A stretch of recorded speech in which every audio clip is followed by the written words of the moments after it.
So this is a tough video, but it's one of the most important ones to watch at the beginning of the boost. So I'm going to make it right now so everybody can rewatch it.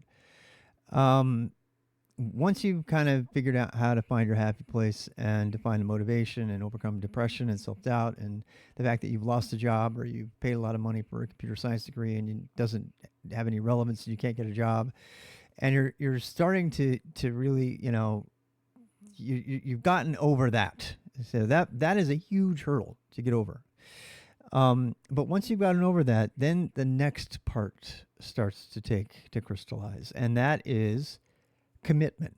And I don't know how else to say this, so I'm gonna try to tell you a story. So let's say that you are someone who knows that they need to do more with their life, that has already started, and you don't know where to start. You're feeling totally hopeless, and you've gotten past the hopelessness. But you're moving into the part where you're like ready to be committed and motivated. And we touched on this a little bit later in another video called "Committing to a Tech Lifestyle." But even before you commit to a tech lifestyle and you made a decision you want to work in tech, there's something that you need to do to yourself that for yourself to yourself that nobody else can do for you. And this is a really hard video to make because it's very hard to put words around this. You have to want it. You have to want it. I mean, really want it. Just saying you want it isn't enough. When I say want it, I mean you need to do the work. And I'm talking like Scoggins here. It's probably one of the things that I do agree with him on. You know, you can't, you have to commit to it. You have to want it. You have to stay hard and all those other stupid things he says. You really do. You really have to want it. And nobody is ever going to be able to give you that motivation. You have got to find it inside of yourself. I can't give it to you. No one else can. In fact, when I used to interview people at the beginning to come when they would join SkillStack to be mentored, one of the things that I would look for in them and their parents was commitment. If they were not, if they had not already found if they had not already come to a place on their own where they were motivated to make a change, I mean, seriously motivated, like to put in the work to make a change, then I didn't want to deal with them. And that's not because they were bad people, it's because they weren't ready. I can't tell you how many people that I have run into since 2013, even before, that talk, talk, talk, talk, talk. I want this, I want this, I want this. And then they don't ever do anything about it. They don't. And they're not bad people. I am not calling them out saying they're bad people. They're human beings. They're human beings that have different things going on with their life. There's human, and I'm going to tell you about a story of one actually kind of sad story. It's about a mother who had been putting off something she wanted to do her whole life. She still had young kids at home, and she had a husband who was employed, and it's kind of a sad story. But I'm going to tell you about this story because this woman was like the paragon of internal commitment and motivation, and it was all completely destroyed. It's so this woman came to me and she said, "I've always wanted to learn tech. It's something I've always felt like I could do. Everybody in my circle tells me I can't do it."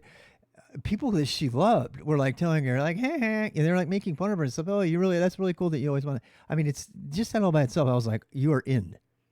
And and she came and her motivation and commitment. I mean, she had a lot of other challenges to deal with because she literally had no basis in it. She could type barely.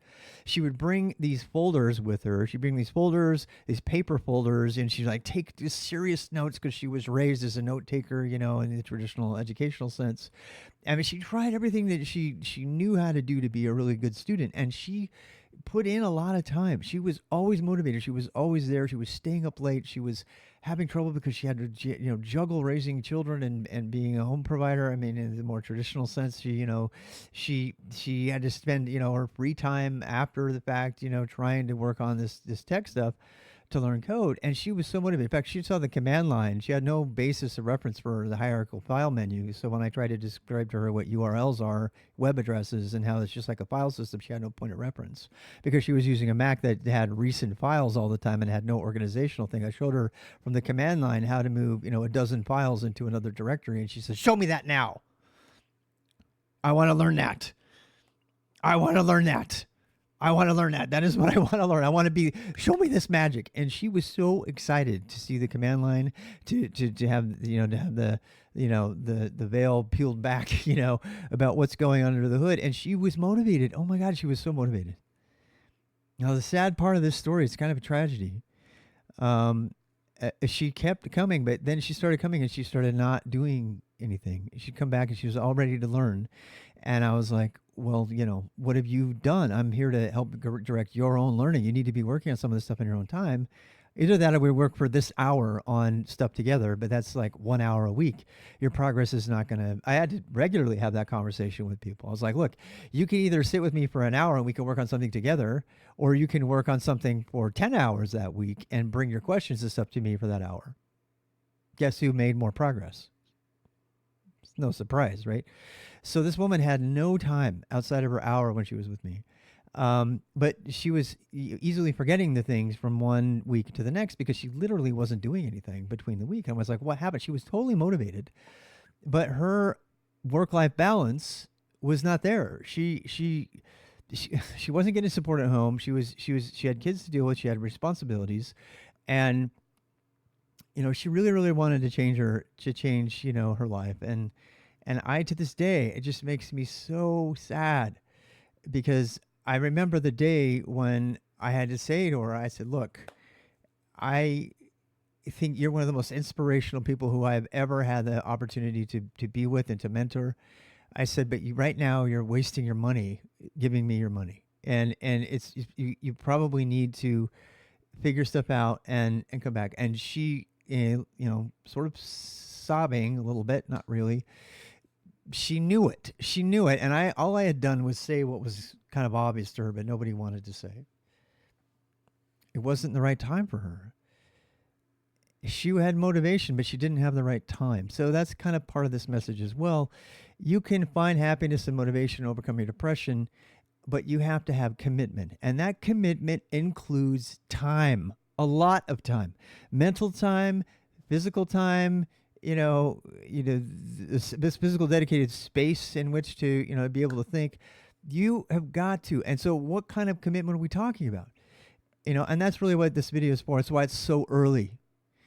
If you cannot commit at least an hour a day, and we're going to talk more about committing to a tech lifestyle later, but if you cannot commit to at least an hour a day, it's probably not the right time for you to try to dive into tech. And the reason for that is because of the way our brains work. I mean, if you were to draw the graph of the people who just did 1 hour a week, it went like this. It would go whoop, boom, whoop, boom, whoop, boom, whoop, boom. They would learn something really great. They'd be all excited, and they would forget it by next week. Next week, they couldn't even remember what they did last week. And then they do it again. And if I was lucky, we didn't regress, and we would keep a status quo. And I would tell these people, and I would tell their parents, I'm like, your son or daughter is not learning anything. They're coming every hour and they're spending time here, and they're, eventually going to know where to go back to look for stuff, but it is not sticking because they are not practicing it. They are not doing it. It's a sport kind of. Yeah, it is kind of like an e-sport. It is. You have got to repeat it. You've got to rinse and repeat and fail often. And you've got to, the only way you can even save something into your human brain is through repetition. Повторение мать учения in Russian. Repetition is the mother of learning. Because why? Because you need repetition to burn in those neural pathways for you to learn it. If you don't do that, it's like 40% something retention. You're not going to retain anything. And so it's not just about being committed, but it's about really putting your time and your money and your energy where your motivation is to prove it, right? And I'm like overstating it because this is so important. If you cannot commit 6 hours a week minimum, 3 maybe, but in my opinion 6. If you cannot commit, and that doesn't all have to be 1 hour a day, it could be like a 3-hour block here or there. If you cannot commit to about 6 hours a week, forget it. You're not going to learn it. And you will be frustrated, and you will walk away thinking you'd be more depressed because you tried to do something. And by the way, If that describes your circumstance, you are fine. You can always come back and try it again. You're not dead. You can always come back. How many people have, like, in their 50s or 60s? We had some people saying this already. We have people that are in their 50s and 60s are going back and getting their CCNA or whatever and getting a degree. You can come back to it if it's not the right time. You absolutely can. And it's going to feel like a failure right now. That's fine.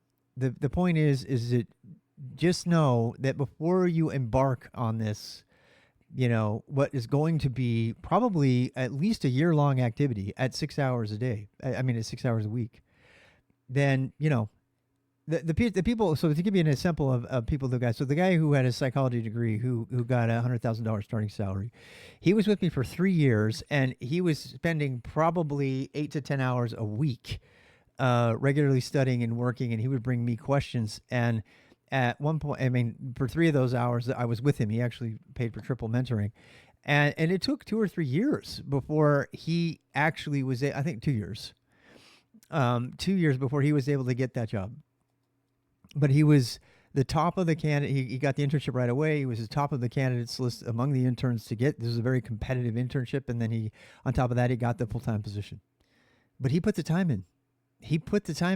And he was motivated. He learned about things outside that I didn't even know about. In fact, he taught me about Rust. I didn't even know Rust existed until he found it and then came to me, because he was an autodidact who had really taken on the commitment for his own learning. And he had already put the money in for his psychology degree, which wasn't getting him anything.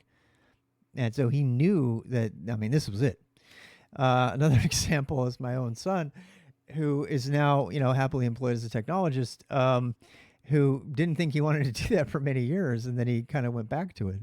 He was actually teaching it for a while. It's like, no, I want to do theater arts and a bunch of other things. And then he's like, well, I want money. So he went back to tech, and now he's, gainfully employed as a technologist.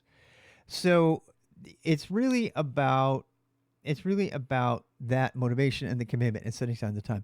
If you can't do that, you're going to miss weeks. There's going to be some weeks you're going to have conflicts and stuff like that. But if it becomes chronic, if you can't do it, you can't dedicate yourself to it, you don't want to do it, either there's something wrong and you really don't want to do it, which is it's totally okay, right?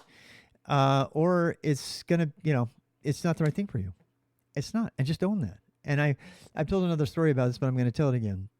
So there was a guy who came. I've told the story already. I'm sorry for the repeat. I'm going to say it. Refer to the other story. There was a guy who was really good at tech, talking the tech, but he hated to code.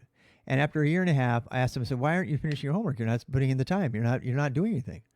And I mean, I wasn't angry at him. It's like his money. And he's like, "Oh, I just don't like to code." I'm like, "What?" He's like, "No, I hate coding, Mr. Rob. I hate it. I always have. I don't like the coding. I like the idea of it. I like the idea." Like, well, you know what? There's lots of other tech jobs. There's marketing, which he eventually would probably go into. He was obsessed with crypto. About sounds about right. And he had a really good persona. He was really good with people. He could talk to people. He was a really personable guy, could really, communicate well. And that's not always, we were talking about that earlier. That's a skill. Being able to communicate is a huge skill. And even though he didn't like to code, he discovered that about himself. So if you go through the beginner boost, if you're trying to do this and you either can't put in the time or you discover in the middle of it that I really don't like this, there is nothing wrong. You are in charge. You are in charge. You're the one who walks away and says, well, now I know what I don't want to do. Or maybe there's some angle on this, such as, tech marketing or project management. There's people who know enough about tech to know the things, and they want to become project managers, but they don't want to get their hands dirty with the code. And the best project managers come from a coding background, but that doesn't necessarily have to be the case. There's been also really good ones that don't. And project management is a fantastic job. I mean, you'll end up making more money than most engineers. And you'll be around the technology, and you'll be able to have all this fun, cooler conversations about Rust versus Go, even though you've never done any. So, I mean, the point is that, number one, you have to commit, and commitment means you actually have to put the time in. You have to put the time in it, and you may, number three, you may discover along the way that this isn't for you, and that is totally okay. That's all.